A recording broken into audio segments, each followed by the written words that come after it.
It's a final that no one predicted, but it promised to be a cracker. My name's Mark, let's talk rugby.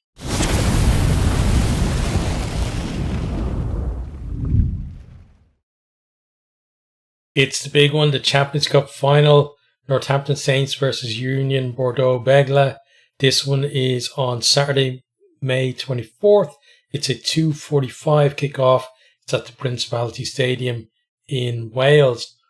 So, yeah, as I said in the intro, nobody predicted this. Even if you were a Saints fan, if you're predicting your team to win, you probably thought you were going to play Toulouse in the final if you got through. If you're a Bordeaux fan, you were thinking you had maybe a chance against Toulouse, and then you were probably planning for Leinster in the final. So, very few people, I think, predicted that both of these teams, both underdogs in the semi-finals, but both who performed brilliantly in those semi-finals, would make this final. But that's what it proved to be. And, two worthy finalists as well. They're the ones that performed in the semi-finals. And it's not like, Bordeaux have been the best team all the way through. And, the Saints, wherever about domestic struggles, they've delivered in this competition. And that semi-final on its own, no matter, they performed well the rest of the term, but that semi-final performance absolutely deserved a final appearance from them. But will it deserve to lift the trophy? That's what we're going to find out on Saturday, and that's what we're going to talk about here. So, first of all, let's talk about how the teams got to this position. So, we're going to start with the home team, or the designated home team, which is Northampton. So, in the pool stages, they start off with a home win, pretty easy, 38 points to 8 against Castres. Then they go away to the Bulls. They win 30 points to 21. That was a major, win from them. After that, then they go to Stade Francais. They lose 45 points to 35, but that, up to this stage at least, would prove to be their only loss in the tournament. Then a tight game in the final pool stage game against Munster, 34 points to 32. And that was a repeat of, pool and was it quarterfinal or round of 16 last year as well. They beat Munster handy twice, both times, but not so easy for them this time, but they still got through it. And it gave them, a decent ranking to get through as well in the knockout stages. And, you would have predicted they were going to get to at least, a quarterfinal and probably a semi-final just on the way that they'd been playing in the competition. And that's how it proved to be all the way to the final. So in the round of 16, they play Clermont and they beat them 46 points to 24. So a fairly handy win there for them. And onto their quarterfinal, beat Castres, fairly handy again, 51 points to 16. Then that game against Leinster, they win 37 points to 34. And they were leading for most of the game. Leinster had a chance right at the end to pop over a penalty and potentially take the game to extra time, although, there could have been another score easily in the last 5 minutes or so that were left, but, they didn't take it, and the rest is history. But for me, Northampton were in control for much of that game. They made Leinster chase the game, and Leinster do not look comfortable when they have to do that because the frontline players don't have any experience of it. And I've said it so many times, the only time they ever seem to have to chase games is in knockout rugby or finals.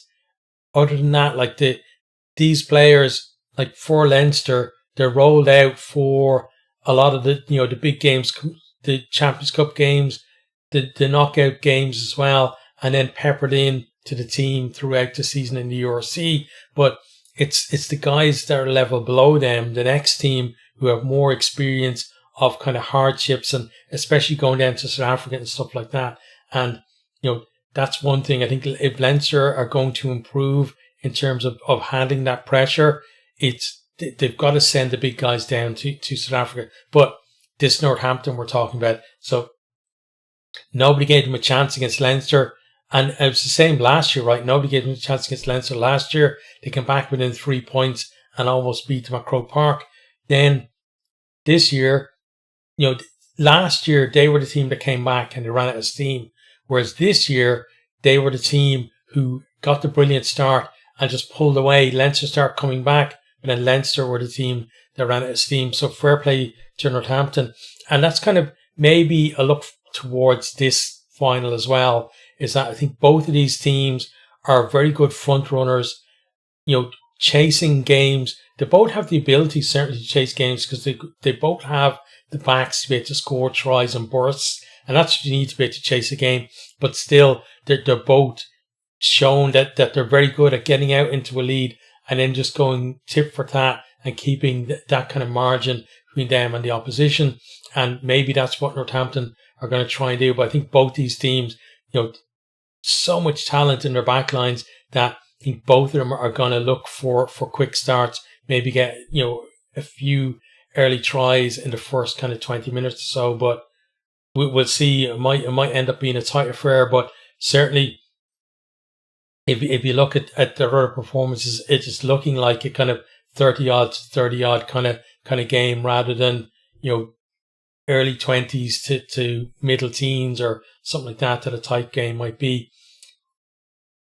But yeah, that's how Northampton got here. Let's have a look at how Bordeaux reached the final. So for them in the pool stages, so starting off with a 42-28 win against Leicester. Then they go away to Ulster. Ulster fairly competitive in the first half. Bordeaux blowed them away in the second half, 40 points to 19. Then they go to Exeter, absolutely hockey them, 69 points to 17. Then at home against the Sharks team, and the Sharks sent up a weakened team, but Bordeaux did what I think any team should do against teams that send weakened teams. Absolutely gave them a shellacking, 66 points to 12. Then into their round of 16, so they play Ulster again, 43 points to 31. Ulster looking a little bit more competitive. Bordeaux had a bit of a wobble in the game. Ulster didn't have the wherewithal to actually take advantage of it. Then the quarter-final against Munster, 47 points to 29. Again, a bit of a wobble, in the second half, but they recovered. They had the composure towards the end, and, it was fairly comfortable for them, at least in those last few minutes of the game. Then Toulouse, competitive in the first half, Toulouse just about edging ahead, Bordeaux coming back and forth between them. But then second half, then it was all about Bordeaux, and they just, stretched away from a very good Toulouse side. So brilliant from them. And again, deserved finalists. For me, the two best teams in the competition have reached the final. Would I have said that before the semi-finals? Probably not. But, you've got to take those semi-final performances into consideration. And we stack up, Northampton and Bordeaux versus Leinster and Toulouse, the two semi-finalists for the entire tournament, including the semi-finals. Then these are the best two teams that we've gotten in the final. And two very exciting teams as well. If we look at the two backlines are just stacked. Let me pull it up here. So starting with the game or the website let me. There we go. Okay. So starting with the Northampton backline that played against Leinster. So Alex Mitchell, Finn Smith, Tom Litchfield, although he was replaced by Henry Walker, who was himself replaced by Angus Scott Young. So I don't know who's going to play left wing. Then centre pairing, Roy Hutchison and Fraser Dingwall, and Tommy Freeman scoring tries for fun on that right wing. Then James Ram, who looked really good from full back as well. So lots of talent in there, and the great thing about, I think, the halfbacks is Mitchell is very good at, just keeping that pace up, and Smith is so good at just bringing other players into the game as well. And you look at the threats that they have in the rest of the back line, you can see why he would be a huge asset to this team. And then if we look at the Bordeaux backline that played against Toulouse, so halfbacks, Maxime Lucu and Mathieu Jalabert, again, just talent there at 9 and 10. Then talk about immense talent. Like this guy, next guy, Louis Bielbiari, is just an absolute superstar. Like the guy is crazy, crazy good. Then centers, Yoram Mofana and Nicolas Deporter. Like, again, like, just stacked with talent. Damien Penaud on the right wing, like that guy is absolute phenomenon. Like, he's been doing it for years. Scores tries for fun, and the thing about him as well is like he has that deceptive pace, right? He looks like he's jogging, but he's going away from quick guys when he's doing it, and the way he's able to just change direction at full pace as well just makes him such a threat. And then at the back, then you got Ramon Burros as well. So, again, 9 to 15, just absolute talent. Like Luku, was brilliant when he came into the French team when there was no Dupont there as well. Jalabert, he's had some issues this year. Let's just leave it at that. But there's no denying his talent as well. And then the amount of tries in that team, just at the two wingers like Penaud and BLBRE, like, if you could, I don't know, I didn't do the fancy, but if you had those two in your fancy team, you have to be doing well, because they must be racking up points all the time. They just score so many tries. So, like, backlines of both teams full of talent, but as well, you look at the semi-final performances, and you look at the back rows, and Northampton had Kemeny, Augustus, and Pollock. Pollock absolutely outstanding in that semi-final win. He's such a brilliant young talent, got great pace as well, and he's a real threat when he gets in behind. But as a back three, with Kemeny and Augustus,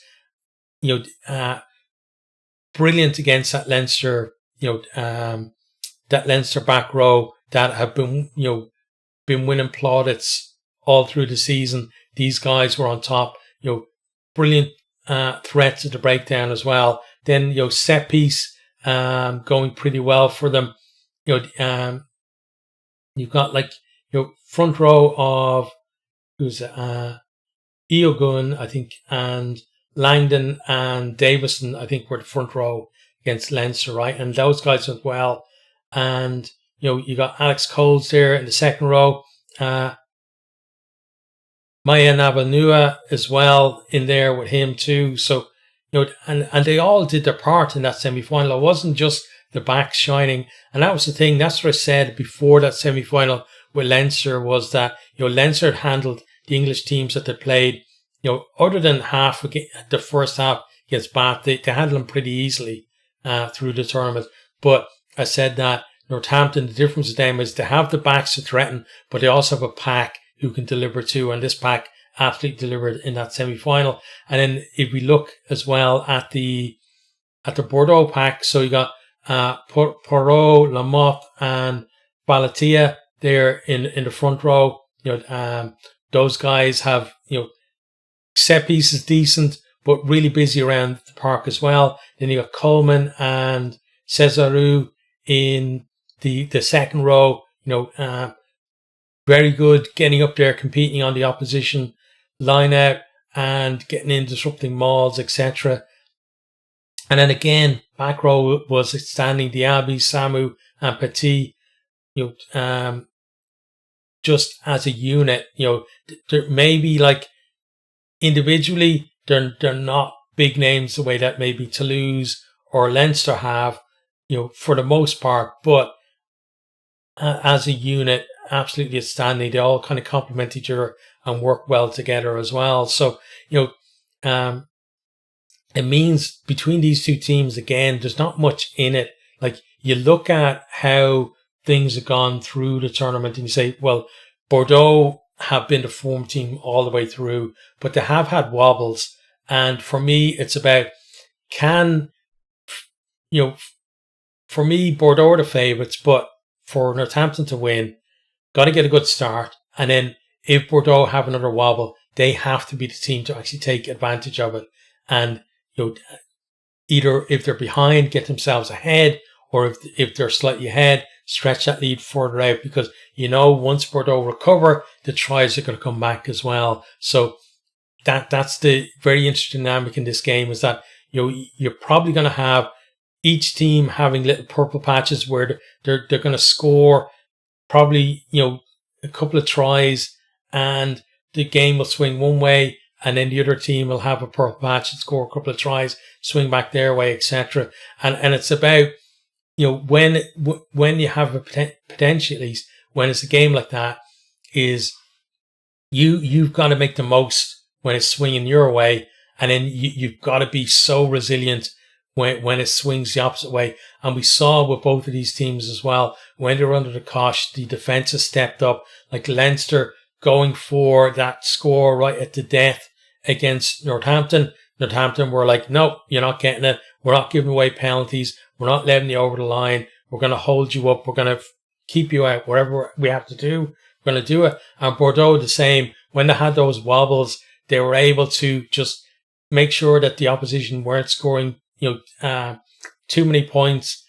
When it was tight against Toulouse, they were there. They were making sure that Toulouse weren't going to get a big lead on them. And then when they got their chances, then they took them. And the same for Northampton as well. When they got their chances against Leinster, they took them. Like Leinster have fantastic scramble defence, but Northampton, for the most part, when they get in behind, they scored. And that's what they're going to have to do against Bordeaux, and Bordeaux the same. But you look at the finishes that both these teams have, and if I think maybe the winning of the game could be, the team that, if you can stop like a Freeman in behind, it actually, turning from a massive break into a try. If you can stop him or a Pollock or whoever, who's broken your line and is like, a renowned finisher, if you can stop them scoring and, kill that momentum, turn the ball over, do whatever you have to do, that could be the winning of the game. And the same for Northampton.